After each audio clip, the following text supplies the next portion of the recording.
Hey guys, thank you so much for tuning in to another episode of the Unruly Hour. Thank you so much. Tonight, I am joined by a guest I've had requested numerous times, Mr. Benjamin Dixon of the Benjamin Dixon Show. So, thank you so much for joining us tonight, Ben. We really appreciate it. The pleasure's mine. Thank you so much for having me. Absolutely. So I've been following you on Twitter for a while, and I think a lot of us kind of found out who you were around March when you inadvertently kind of exposed Michael Bloomberg Mhm. with, and you've kind of admitted it was kind of like an accident that it blew Well, up.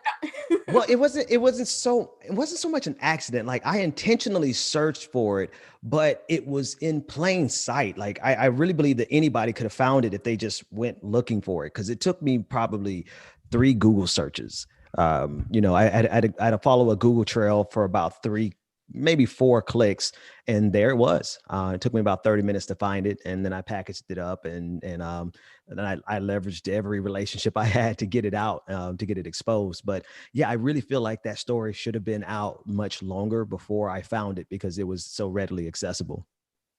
Absolutely. Well, and the interesting thing was, I was surprised that it even got out, Mhm. regardless of who was putting it out, because so many times with the Dems, they do accomplish stifling things. Yeah. So it took like a huge effort by so many people to make sure that it got out. And just for viewers who may not, know what we're talking about, do you want to just kind of give a quick summary of what? Yes. So back in February, I found the audio of Michael Bloomberg giving a speech that was dated in 2015, and he gave it at the Aspen Institute. And in that speech, he admitted that the Black community and the Latin community, Latinx community, were targeted. And he admitted it that it was an intentional operation, and that they felt like this was the place. If people get arrested for marijuana, they assume that there's going to be a gun. Like there were so many gross stereotypes and admissions of stop and frisk that was, it was disgusting to hear. And I think the thing was actually hearing it in his own voice, hearing him so casually admit that this was his worldview, and his worldview was rooted in racism. And so when I found that clip, it was audio only, and I put his pictures on it. Right, obviously it was a slideshow of his pictures, and I just shared it with every relationship, like literally every person that I had built a relationship with over the last 5 years. And then before the night was over, I think we had like 3 million views on it. Wow. And it didn't really make him hold back any. No. Like it didn't phase him that it had come out really. Right. They tried to they had okay, so one, they knew it was a problem when he said it, because in 2015 they asked the Aspen Institute to not release the video. The video wasn't released, but there was someone who recorded it surreptitiously and with the cell phone audio. And so they knew it was out there and they were prepared for it. The first thing they did was they sent out a surrogate to attack me because I was a Bernie Sanders supporter.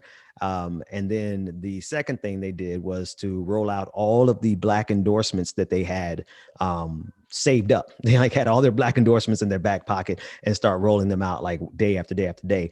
But ultimately, it really did stick um, because of Elizabeth Warren in the presidential debate that followed immediately. Elizabeth Warren, like, she slam dunked him over and over again with it, and he had such a poor performance that it really marked the end of his campaign. Did it bother you that, Warren was hitting Bloomberg so hard, but she wasn't hitting Biden, say, or any of the other racist things that candidates have said? I think not so much as it bothered me that Bernie didn't hit him as hard as Warren did, because the first question of that debate actually went to Bernie Sanders. And it was the very first question of the debate went to Sanders, and it was about that audio. And so I was waiting. I'm like, all right, Bernie, here's your chance, slam dunk him. And he didn't. And I was like, come on, Bernie. And I'm like, somebody. And then Elizabeth Warren got the second reply, and she completely demolished him. And so, it didn't bother me so much that she didn't, in terms of that clip. That clip didn't bother me that she was the one who slam dunked it. But in terms of like the overall primary season, yeah, she definitely could have gone harder on Biden. Yeah, for sure. Um, that's like the only thing I'll ever give her credit for, Yeah, like ever, is like one thing. right. That one Um, moment. so I digress a bit, but you posted about this, as did many of us. Um, the a juror in Breonna Taylor's case came out Yeah, anonymously and was sharing, unfortunately, a lot of what we kind of suspected yeah. happened, with not being given all the information and things like that. I saw you posted about it. What is your take? What's your response? Right. It is that America is not interested in justice. America is interested in justifying everything it does. They don't care about the true nature of justice. They will tell a lie and use that lie as a way of getting away with white supremacy in this country, racism in this country, economic exploitation. They don't care about the truth.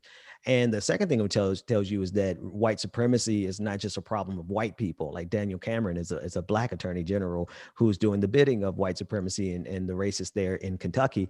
And we've seen that throughout history. So the flip side of it, I want to go to the positive side of not that story, but the opposite side of the fact that you have black people like Candace Owens and Daniel Cameron and all these people and Kim Klacik who do the bidding of white supremacy. The flip side of that is that we have allyship that transcends race, that transcends a little bit of class. We have a handful of class traders, but not as many as we need. But just like you're going to find black people like Daniel Cameron in Kentucky who would lie on behalf of this country in order to protect it from actual justice. You have white people who are on the opposite side who are fighting for justice and fighting for Black Lives Matter. But in context of the Breonna Taylor case, it is atrocious. It is disgusting, and it is what we expected. And they wrapped that abomination and that miscarriage of justice, he wrapped it in a speech that was so eloquent about justice, but all it was justifying the crimes of those police officers. Absolutely. And do you fear that, let's say Biden does win, do you fear that people start exiting the streets and maybe just become a lot more complacent again?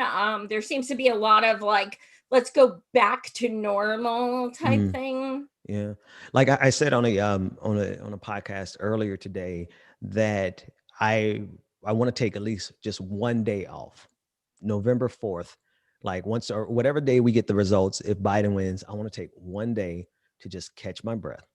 And I think everybody needs at least one because the last 4 years have been so intense. 2020 was intense enough for an 8 year period, right? 2020, we had enough trauma to burn us out to the point where we're desensitized to the fact that 218,000 people have died. Like we haven't really absorbed the impact of that.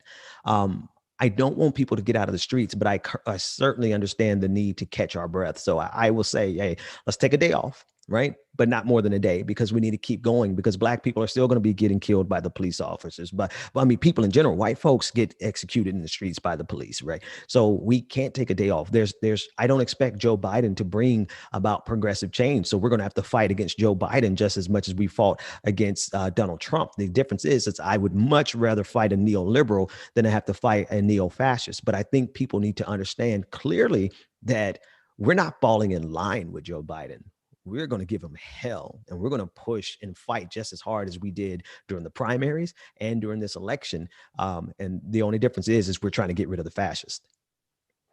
What do you think that you can say or do to convince Biden to, kind of listen to us? If we're holding our votes, and Mhm. not just we, but like countless people are saying we won't vote for him unless they, he Medicare for all, Green New Deal, blah blah blah, Mm, have been saying that for a year, and right, he won't move. right, Why is your opinion that when he gets in and we no longer have any leverage whatsoever, that he right. will begin to start listening? Right. So for us to believe that after the election that we don't have any power, we have to believe that the election is the only institutional power that we have, and that's not true. Like, if you take a look at the Civil Rights Act and the Voting Rights Act, like that, though they were in office, right? Lyndon B. Johnson, when he signed the act into law, he was in office, but the pressure was put on him institutionally by the continued protests, by the continued pressure from different organizations around the country applying pressure points, because they're not only accountable on election day, it is an entire process, right? You have immediately they could be held accountable in terms of the midterm elections, right? So there's not a 4-year wait. And if you believe that we can't apply any pressure, then again, I want to repeat, that means that you believe the only thing that matters is voting. And we just see historically that's not true. The New Deal wasn't the New Deal until all of the institutions around it, all the labor unions, all of the organizing that took place. Like, that's the pressure that came down on Roosevelt to actually implement the New Deal in so much as he did, right? There are people who left out, but it still was the New Deal. And we don't get anything accomplished without institutional pressure. That's what happened in 2008. In 2008, we didn't have these progressive organizations that had the capacity of raising tens of millions of dollars in a matter of a quarter, like in a matter of a month. Right, you have the brand new Congress. You have Justice Democrats. You have our Revolution. You have politicians like AOC, who herself, she has the ability to raise as much money, nearly as much money as any of the top Democrats.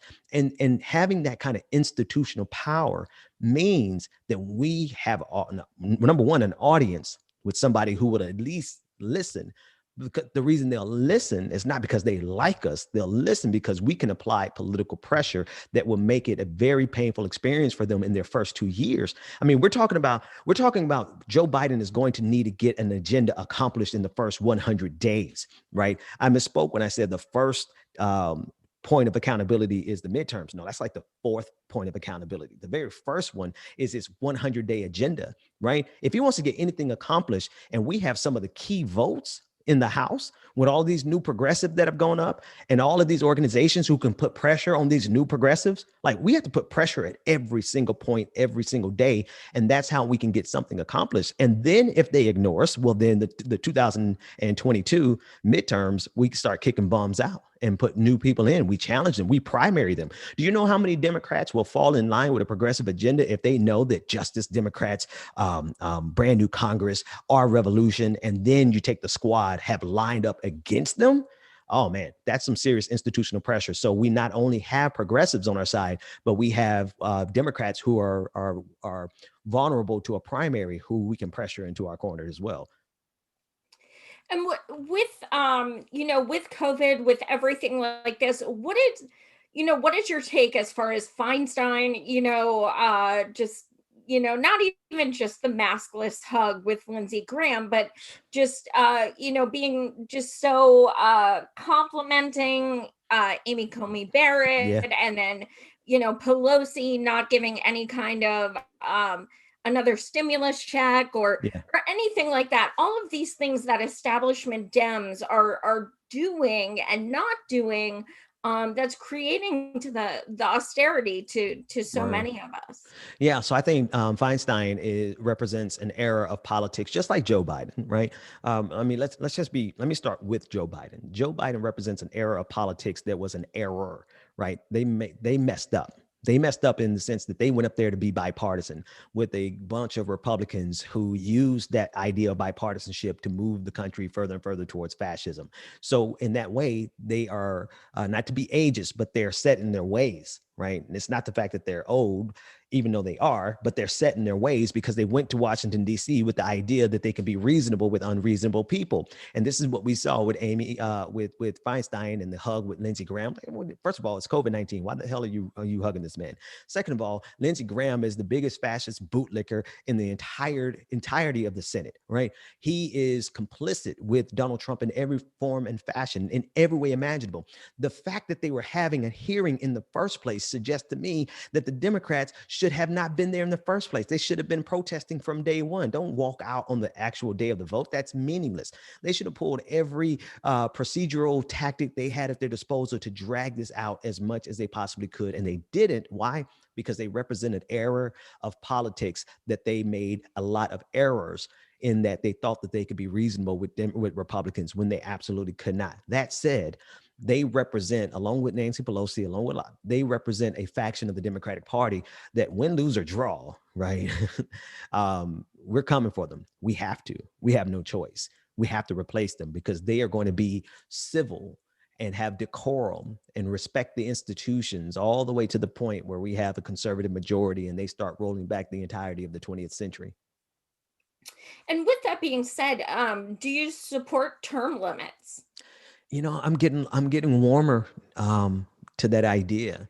The general argument against term limits is the fact that the amount of time it takes a person, the learning curve is steep, and in that learning curve, if there are term limits, then that gives an opportunity for lobbyists to come in and have undue influence because the lobbyists have more institutional knowledge than the senator or the congressperson. And there's plenty of ways to work around that, right? That's all the more reason to limit lobbying. Why would we limit our options in a democracy based on bloodsuckers like lobbyists? So first of all, limit the lobbying. Second of all, work around that, right? Teach people. People don't have to necessarily have the same learning curve. If you're trying to, what it is people withhold institutional knowledge until you can seize it and steal it and take it from them, because that institutional knowledge is their way of having control. And if that's the model that the Democrats use, then of course it's going to be difficult for a new person. But I don't think those are excuses that are good enough for us to not consider term limits when you see how detrimental it becomes for a person to be. And again, this sounds ageist, but it really is. And let's ask ourselves the question: is the Senate, the average age of the Senate, representative of the average age of Americans? Is it distributed along the average age of voting Americans? Right? No, it's a lot of people who've been there for decades. And it's not representative of what we want as a country on average, based on where we are, where millennials are, where Generation Zers are, where Generation X. Like, we barely have enough people from Generation X there, right? So we still have overwhelming number of boomers there. And this is not, again, it sounds ageist and it might have a tinge of ageism, but it is also ageist to not have anybody from our generations there, but like 3 people. So it's really a disconnect, and I think that's reason enough for us to consider term limits. Right on. And do you think that some of the problem is it's so freaking difficult to get out incumbents? Yeah, you talking in terms of the reason why I would support term limits. No, It I is mean, just because so many times incumbents just seem to keep winning because they do have the money and the right, backing, and we get right. some victories here and there, but there are so many still there. Yeah, it is the institutional power. It is the fundraising capacity. But what's beautiful about this moment now is that, as these organizations get more and more wins, you know, their fundraising capacity grows. And, I'm just listing 3 off the top of my head, which is Brand New Congress, Justice Democrats, and Our Revolution. Of course, you have other quasi party type organizations like Democratic Socialists of America. They've run some, they've supported some people. And the thing is that, yeah, these incumbents, there's a transition that's happening, and very organically we're transitioning away from the mainstay power. How can I say it? It's the flow of power that goes to Washington through elected officials and through fundraising. There's alternate paths now, right? Fundraising and small donors. When you have an email list of 3 million people, you're able to raise some money that's competitive against a person who goes to 13 lobbyists or 13 donors, billionaires. And so while I agree, the advantage has been, for incumbents, there's a transition that's going because we have had to create these alternative routes to getting power, and those routes are winning. They're starting to win.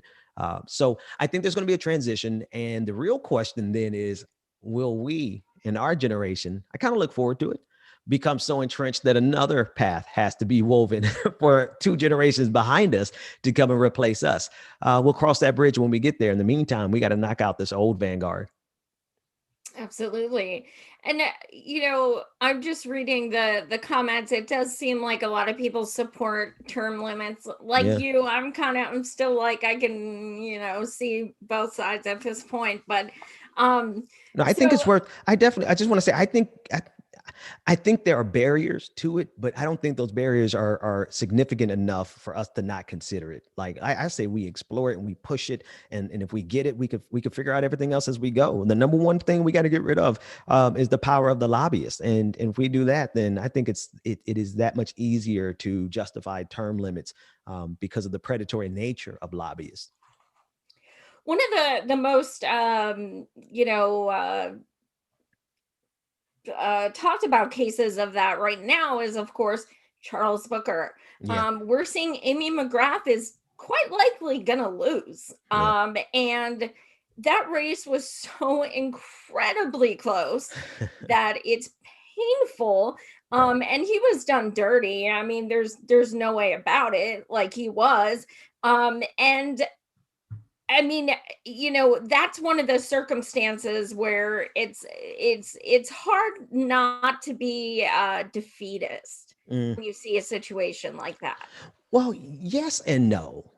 Yes, in the sense that it feels crappy, because it is crappy. He raised what I think, like, what was he, just shy of 1 million? And she raised like 10 times that. It was some ridiculous amount. The ratio was absurd. And she almost lost to him.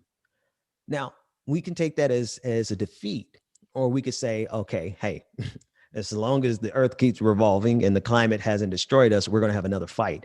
And in this next fight, he's in a position to take on whoever he needs to take on. If he waits for the next Senate race, he's going to be in an even stronger position. He will have institutional power. He will be able to raise the money, and he'll be able to knock out that person. But then if he wants to make a move immediately in the next congressional race in 2 years, then it's a shoe in for him. And so I don't look at these defeats as permanent setbacks, in the sense that we should be feel defeated, because my entire perception of this has changed since the conversation I had last week with Jonathan Smucker. Like, he really, I really love that episode because he put it in context.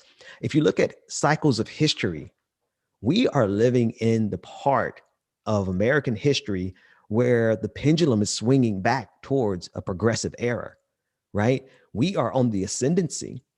Progressivism isn't on the decline. Now we have to fight against this fascists in the White House, and conservatism that is abounding. They feel like they're on the ascendancy, but in reality, they're not. Donald Trump does represent the death pangs of conservatism, and you look at us, like, we have the institutional power, and we're if you look at it in terms of like a curve, like a standard curve, not standard deviation curve, but you know what I'm talking about, like a bell curve. If you look at it as a bell curve, we're on the ascendancy. We haven't reached the peak of our progressive power. Like, I don't even know when we hit the peak of that progressive power, but when we hit it, that means we have removed the establishment. I don't feel like we're defeated. I feel like we're on the uptick, because AOC is young, Ilhan Omar is young, Rashida Tlaib is young, Jamal Bowman is young, Mondaire Jones is young, Charles Booker is young, Corey Bush is young, and they are vibrant, and they can raise money, and they can raise small donors without having to go to corporate donor, and they hold the line. They have principles, they have values. And that's just the handful of people that I can name off the top of my head.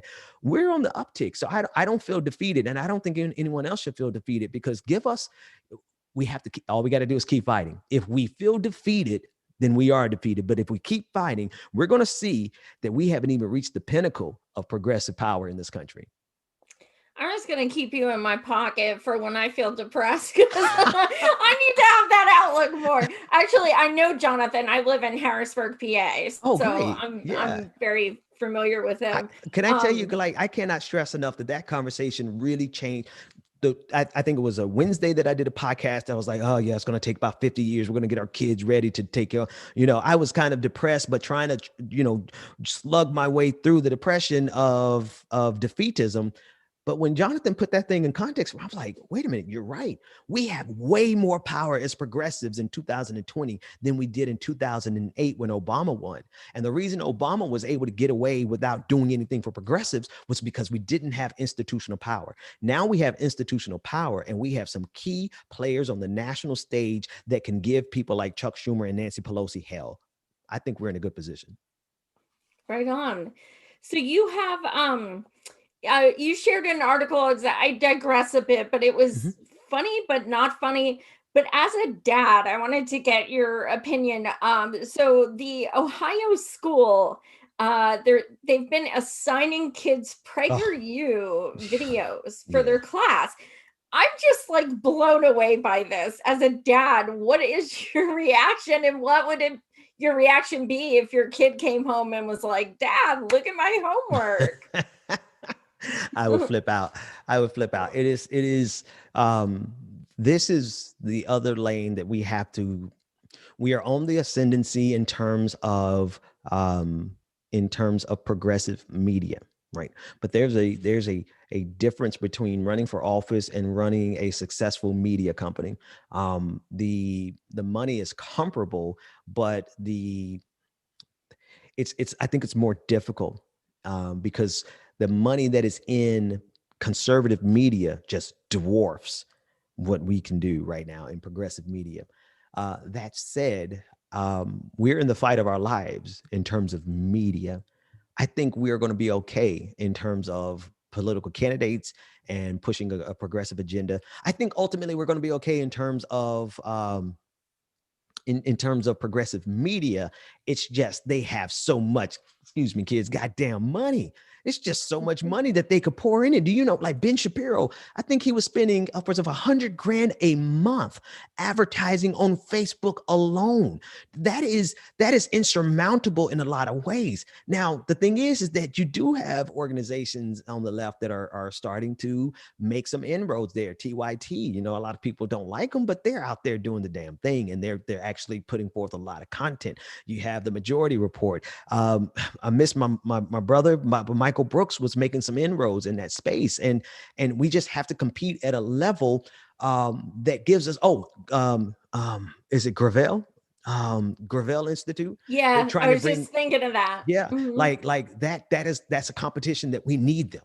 We literally need them. I think one thing that we can do differently on the left, I think in terms of media, I think that we need to be okay with taking this advertising money. Like, we a lot of times we want to only do patronage because we don't want to feel like we're selling out to corporate overlords. But I think my opinion on that is changing, because if somebody wants to spend, drop 5 grand a month on advertising on my channel, for example.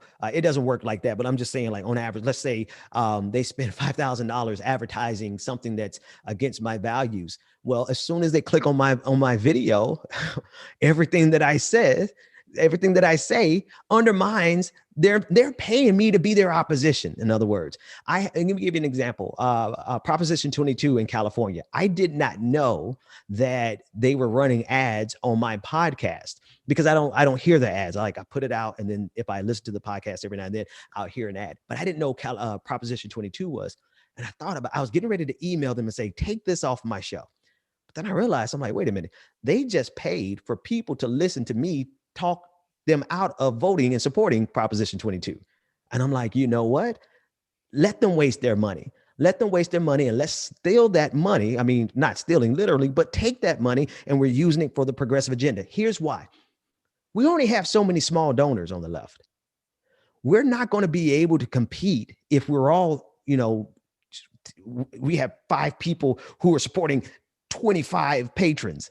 come on, like we have the R Revolution, we have Bernie who's raising money, AOC who's raising small donor money. Like we are stretching the funds on the left from the actual individuals as far and as thin as imaginable, and it's an undue burden, right? People are literally giving up. I feel guilty when a patron says, "Hey man, I can't be a patron this month, and I'm sorry, like I lost my," and I want to be able to give them my content for free, but Patreon doesn't let you do that. So I'm like, we really need to be a little more open to this money being subsidized from corporations. Like it's not, I don't have a relationship with these people. There's a middleman.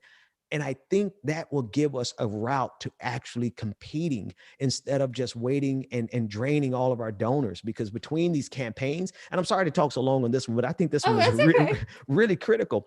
Between campaigns, between all the other leftist podcasts and patronage, we have stretched our donors so thin.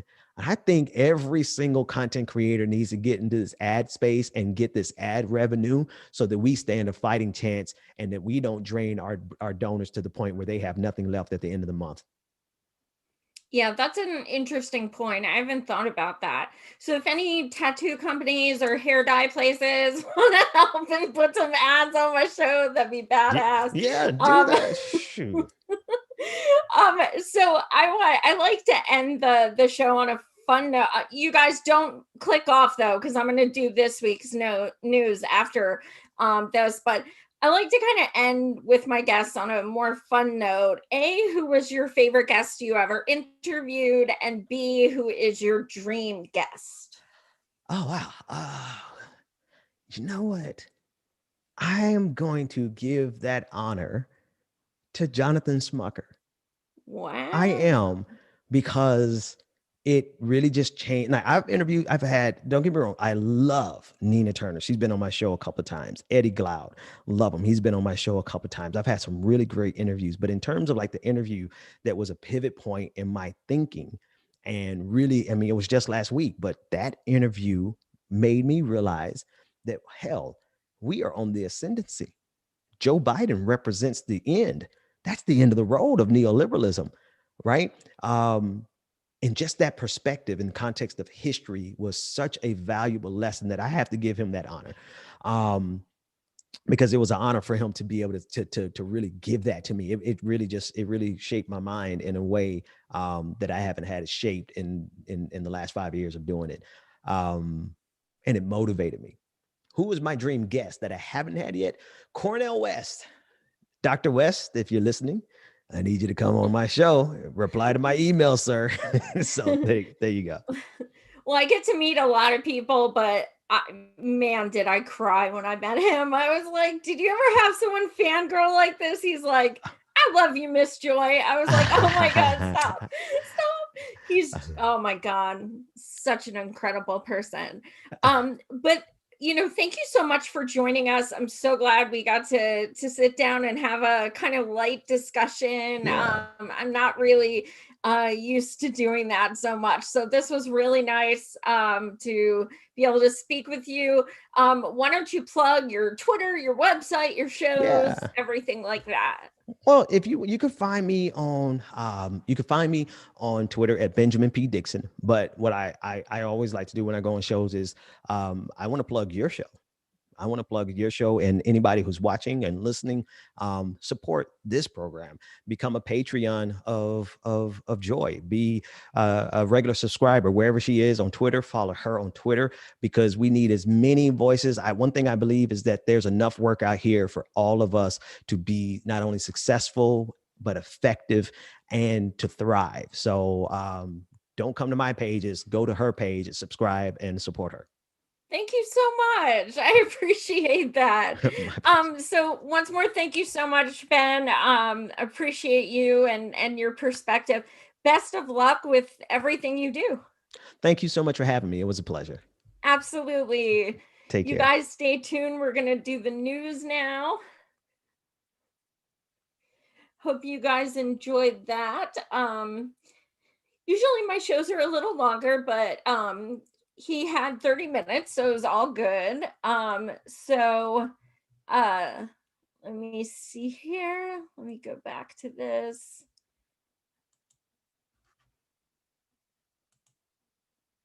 Let me know if you can still see me and still hear me, because I want to make sure I'm still running, or if I have to start a new stream.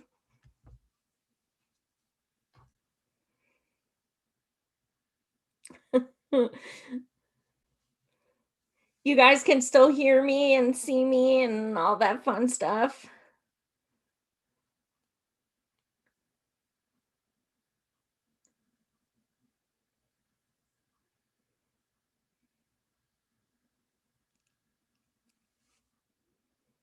Hopefully, anybody. Please comment. I'm just making sure you guys can hear me and see me before I started doing the news. All right. I brought out my Svetlana Babush a little. Okay, you guys are still here. Yay! Okay, so let's talk about penises. What is going on? Okay, there's just so much weird crap. Like, okay, so WAP was funny enough, okay, but now you have some dude who's like masturbating in a Zoom meeting, and it's so bananas. No pun intended, but so there's this discussion, is what he did wrong. He thought the camera was off. I feel bad for him, things like that. Like, dude, I do live streams. I get it. I would be freaking mortified, but I wouldn't do that in front of a camera. So I get how embarrassed he must be, but at the same time, like, it is kind of gross because he was obviously thinking about someone on that live stream. Um, it's What do you guys think? Just, put in the comments. Do you guys think, you know, he should be fired, or do you like, what do you guys think? Yeah, wanking. One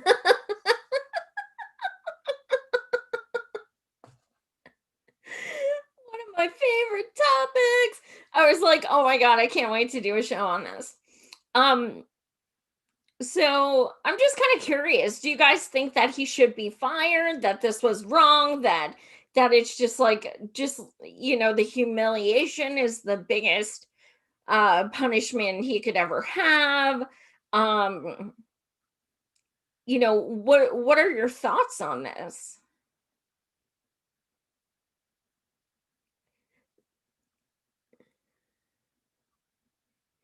Yeah, I agree, Manimus 11. I agree that he must have been thinking about someone in that stream. I mean, like, okay. No, wanking is not a crime. There is nothing wrong with masturbating. Thank you, Al. Thank you so much. See, I'm talking about masturbating and I got a donation. You guys are the best. So no, nothing wrong with masturbating whatsoever. It's just kind of crazy. Like, okay, I'll be real. I've had a few people message me and say that they've pleasured themselves while watching my show. I don't get it. I don't understand it. What am I saying that's like so exciting? I mean, I'm talking about politics and making fun of politicians. I don't understand how that's arousing, but hey, whatever. I mean, whatever. But I used to work in the for the state of Pennsylvania, and there was this guy there, and he wore glasses with one of those like strings that holds the glasses, that's like really 80s. and he had a handlebar mustache, but not in a cool way. Like you thought it was like his style. And he had high water pants that were like almost up to his knees, even while standing, and these like really old man Velcro shoes. He couldn't have been more than 30. And he had one of those like keychain things that had a million keychains and keys on them. So when you walked, it was like, well, anyway, he was so freaking weird. So he would walk by my desk every single day and then go on his break and then go outside and do like taekwondo like with himself in the parking lot. So anyway, long story short, the one day, now our office had over 300 people in it. It was a big damn office. So the one day, someone comes up to me and says, Joy, somebody got caught masturbating at their desk. And I was like, what? Like, I mean, we literally dealt with federal student loans. And I'm like, what?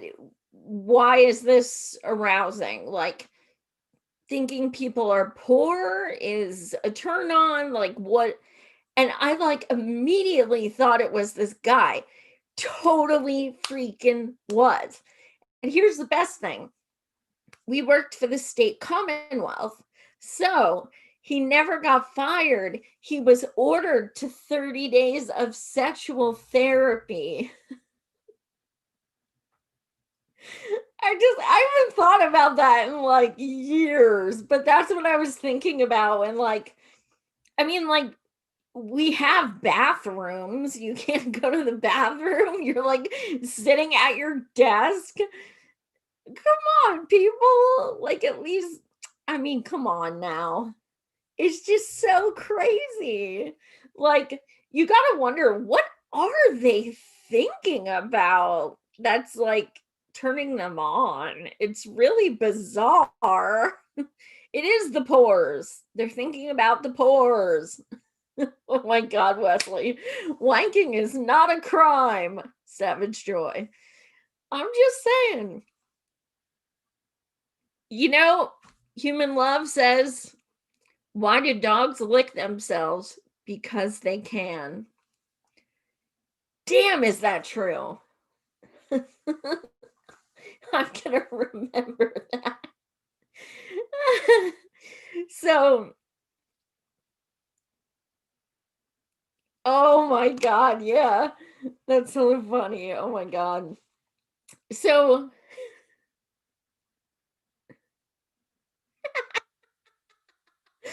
Chelsea, oh my God.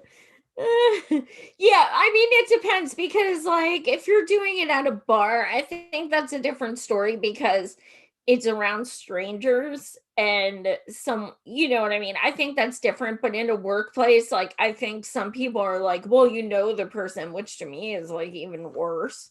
But yeah, keep your privates private. So on you know, that note of masturbation, now let's go to Rudy Giuliani, which I never thought I'd say, and I kind of don't want to ever say again. So, my name is Bar, apparently in the new film, has Rudy Giuliani in it, where Sacha Baron Cohen, who is a freaking comedic genius, has this girl. I've been told she's in her 20s. I'm not super sure how old, but this girl poses as Sacha Baron Cohen's daughter, who is 15, and and uh there's a picture, a screenshot of Rudy Giuliani laying back on the bed, taking his shirt out and like rustling with his pants. And Borat busts in and says, uh she's 15, she's too old for you. So now the thing about Borat is that when Sacha Baron Cohen did his show, he had a political show. It was so damn funny. I watched like every episode multiple times. He had politicians come on and they were real, they weren't even skits. He was the skit. But the people he interviewed were not. Like he had Bernie and he was like trying to convince Bernie that 1% is more than 99% with this like fake chart, and Bernie was like, no it's not. Like it was brilliant. So it is legit that these scenes were these actual politicians, and none of it was fake at all, because I actually asked Bernie's family member, was that serious? um so, and then there was one with this guy who was like, he was a congressman and he was talking about how much he hates gay people. And Sacha Baron Cohen was like, if you hate gay people so much, pull your pants down and smack your ass. And he did. And like, he gets them to do the craziest shit. Um, Sacha Baron Cohen also pretended to be um, a journalist from Israel, and he convinced Roy Moore to do an interview with him, and he had this like wand that was supposed to be able to detect a pedophile. So he went like this and nothing happened, and then he did it to Roy Moore and it was like beep beep beep beep, beep. Oh my god. Oh, okay, she's 24, thank you. But yeah, so apparently Rudy Giuliani is like a perv. Not that that's surprising. Um, but I can't, on a more serious note, I really can't um stand how hypocritical it is when you see all these people obsessing over this stuff, and being so disgusted, but at the same time promoting Biden. It's really, it is hypocritical. Like, honestly, no, thank God there's no footage of Biden undoing his pants or something like that. But it's like, he's been accused of 8 women of making them uncomfortable, and one of actually penetrating her. So it's like, I mean, are you just selectively outraged, or because I mean, I don't know. It's just so gross the way Republicans are always disgusting, but then Democrats, there's always excuses. Um yeah, yeah, what he did to Ron Paul, that's right. I forgot about that one. I like when he also had dinner with the Trump supporters. That shit was so damn funny because the guy was totally gay. Like, obviously gay in every way. And it was so good. Oh my god. So yeah, if you haven't seen this show, definitely watch it because it's priceless. Um I for one cannot wait to see the new Borat because I think it's hilarious. And I am not a comedy person at all. But I am so hype. Um so enough wieners for now. That's that's two people's wieners that I would prefer not to see. Um, so now let's talk about Diane Feinstein. So she is, she's 90, I believe. Um, let me look it up. Maybe she's not 90. I know Pelosi is 80. Um, I want to say maybe she's 86. Now I have Here we go. She is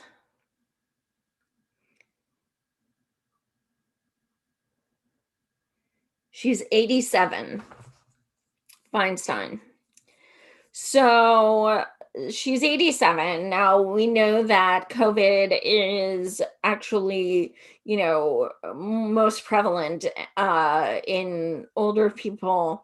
Her and Lindsey Graham gave each other big old hugs without masks, which was pretty disgusting for so many reasons. Feinstein also said to Amy Comey Barrett, thank you so much. And she asked her about her kids, told her she seems, like a good mom, things like that. Like, why, if you had the chance to ask Amy Comey Barrett something and you were really opposed to her, why would you ask about her kids and give her the opportunity to appeal to the person, moms, like working moms? That made no kind of sense. You don't like try and humanize the person. um no, Auntie Anne, I know. No, and Dr. Dooley said that old white racist people never die, and look at Kissinger, it's freaking true. They don't ever. Well, except for George Bush Sr.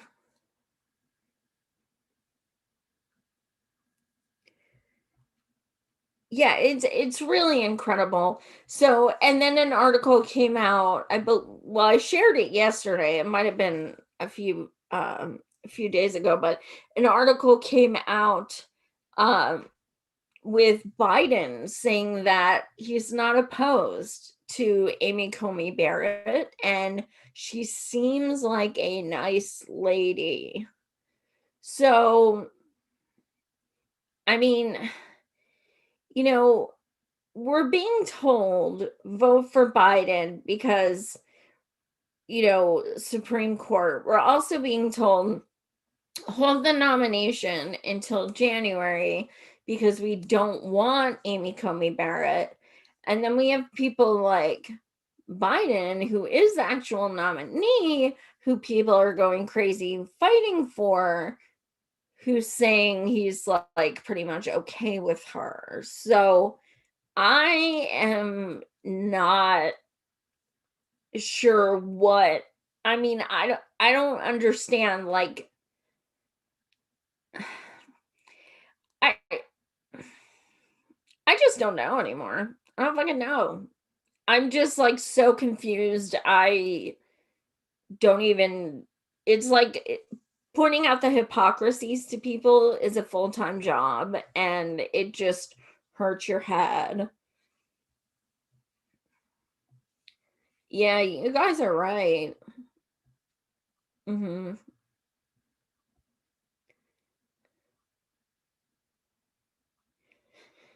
It's bananas. I don't know. Excuse me. I don't know what, I think maybe a lot of it's cognitive dissonance. I think it is a cancer on society, and I think something we're going, if Joe Biden wins, if um I think we are going to see more ramification or more rationalizations and cognitive dissonance than you have ever seen in your life, because people are gonna we're gonna call people out and say shit isn't changing. Nothing will fundamentally change. There are still kids in cages.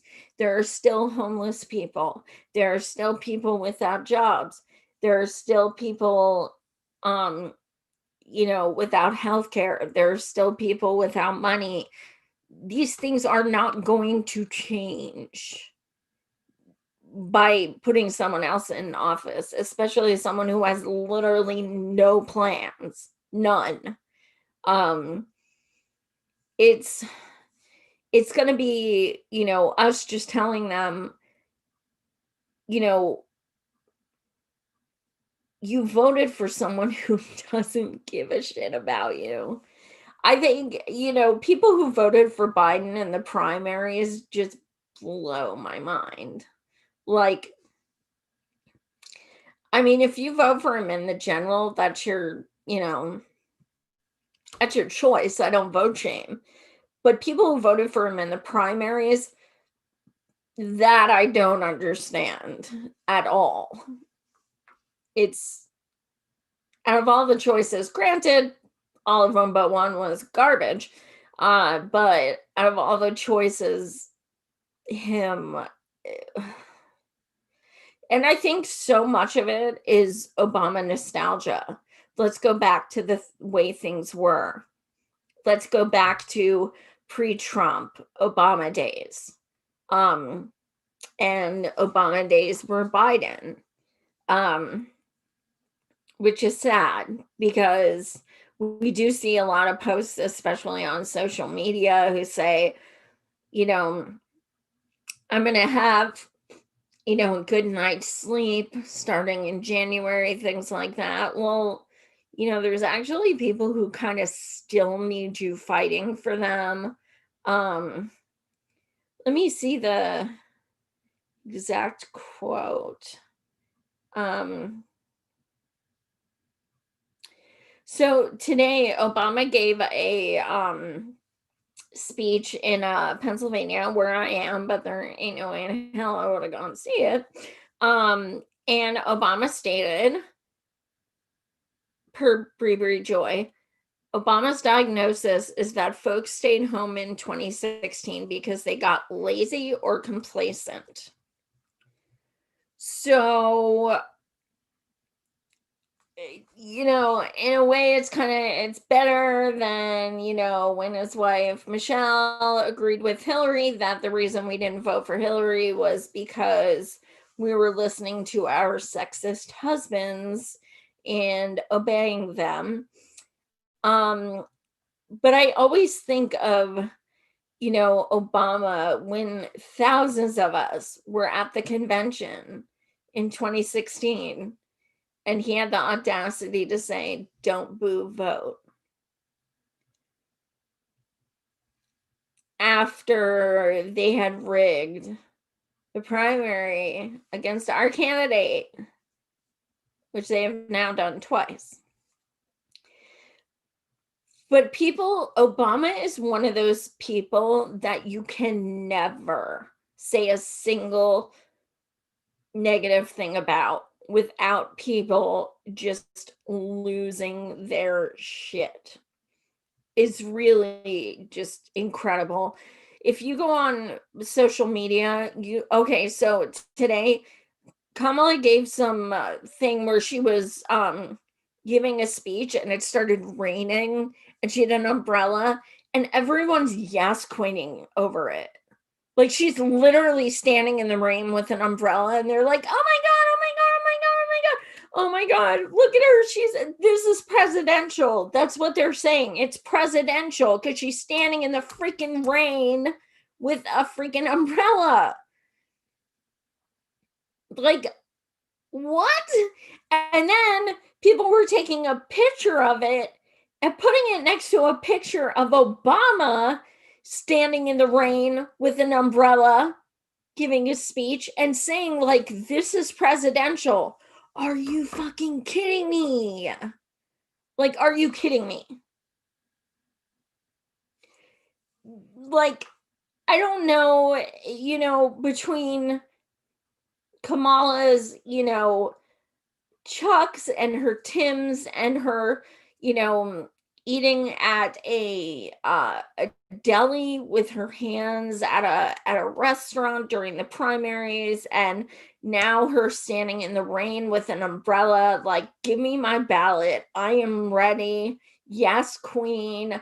I have never felt, someone is so relatable. It's just incredible. What people you know, are wowed by is so sad. I like actually seeing representatives post about things like Rashida Tlaib today, called out politicians. Those are the posts I yes queen over. But I mean, fashion's good too.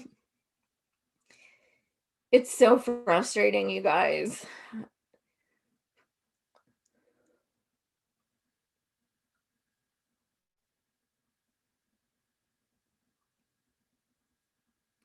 Yeah, it is. It's all of it's performative. I still think Trump's going to win. I really do. I do. I can't shake it. I am in Pennsylvania. I really feel like he's going to win Pennsylvania at the very least. Write in the comments who you think is going to win. I definitely think that it is going to be close as hell, regardless who wins. And today I was reminded of Hillary when she was like, why aren't I 50 points ahead? Because, like, if Trump is so bad, which he is, he's garbage, but you're so close to him in the polls and everything, maybe you're not that great either. I mean, people should want Trump out so badly, and we do, but they should want him out so badly that the percentage of people who don't vote is minuscule. And I have a really strong feeling that there's going to be a comparable amount of people who are going to sit out. They're saying there's been almost 30 million ballots already. Now that doesn't mean you know who the ballots are for. It just means there's about 30 million thus far. Now, I mean, it's so hard to say, but I have a feel. I mean, the Electoral College could fuck it too, very easily. Um, I don't know. I think I also wouldn't be surprised if November 3rd there's an outcome and then a different outcome arises within the next week. Um, because for the first time, we are not going to know um the results in on the voting day. We're not going to know.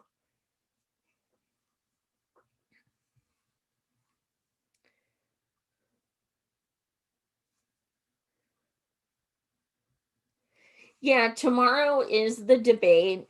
And as always, I'll be watching so you don't have to. You're welcome. Oh, God, I'm going to need a drink during that shit.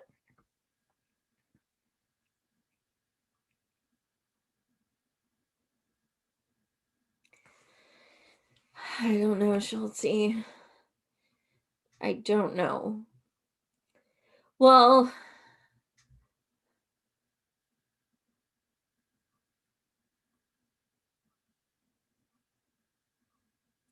yeah, you guys are all right on. Uh-oh. Did I see what? You're scaring me, Jenna.